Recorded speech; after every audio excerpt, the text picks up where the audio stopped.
what's going on? I am back. I have had a lot of stuff going on, a lot of real life stuff, and a lot of game stuff has changed. Like I'm not on Oldham anymore. I'm on Darkspear right now because my guild sort of, well, they basically fell apart, and I wanted to do some real PvP, and that's been working a little bit. I got my weapons and all my gear and everything, so that's cool. So for the first video, I wanted to go through all the new macros that I'm using this season, because I think it's helping me out a lot. I know I sort of went through this before, but this is a little more like last year. This is a lot more comprehensive, and I think it should help, because I think most of these are like really good. So I guess I'll start with this first one here, the Disengage macro. I'll probably post these or something, but you can look at them. This one, what it does is, if you go up to a melee and they're right on top of you and you want to disengage, well, that's interesting. They're immune to it, but it will wing clip them right before.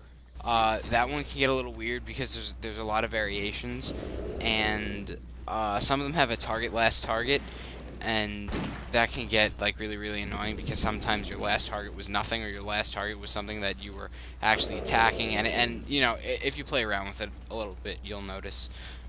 But anyway, yeah, that one's a really good one if you can get one to work the way you want it. They're all over. The next one I wanted to look at was this little Feign Death one. So basically, all that is a stop casting and then a use Feign Death. So basically, I'm casting. Oh no, I want to Feign Death a polymorph. Yay, I did it, and that works. It's very nice. The kill shot one sort of works on the same premise. It's I'm in Deterrence, and I want to kill shot something, and I hit kill shot and it cancels it, and I can kill the person and I win, and I get points and epics, and everything is great. The other thing, so the next kind that I wanted to look at was like the flare one. So basically, you put a little exclamation point for the /cast flare, and it just like if you hit it twice or something, it's harder to screw up, and it's harder to like lose the target circle. I do the same exact thing with my traps. So all of my traps, I have them /cast exclamation point and then the name of the trap. There's lots of ways to do the traps and the trap launcher thing. Some people macro the trap launcher to the traps. I don't, because this just sort of works for me, and a lot of people like it different ways. They think this way is clunky. I think their way is clunky. I can see all my cooldowns. Everything is nice and spread out, but there are also variations. There are variations on that. The other thing is the rapid fire one, which is cool. Everybody should have this. So basically what it does is it stops the cast if you're in the middle of something. That's sort of optional. And then it uses my trinket and rapid fire and roar of recovery, so I get some extra focus in while I'm doing my burst. And rapid fire and roar recovery are both on a 3-minute cooldown, so that works really nice. I mean, you might get messed up a little bit with readiness, but just pay attention to both their cooldowns. Same thing with the trinket. It's good to put it on them together as much as possible, but the trinket's on a 2-minute cooldown, and rapid fire is on a 3-minute cooldown, so it could be good just to pay attention, see if you can get some more trinkets in, or maybe just time your burst the best way you can, figure out how you want to do that. Some comps it works differently. And then the last kind of, or actually the second to last kind of macro I want to talk about is, there are macros that I can either use on myself or party members. I might have to use it both in the same game, or different members of the other team, or my opponent. So I might want to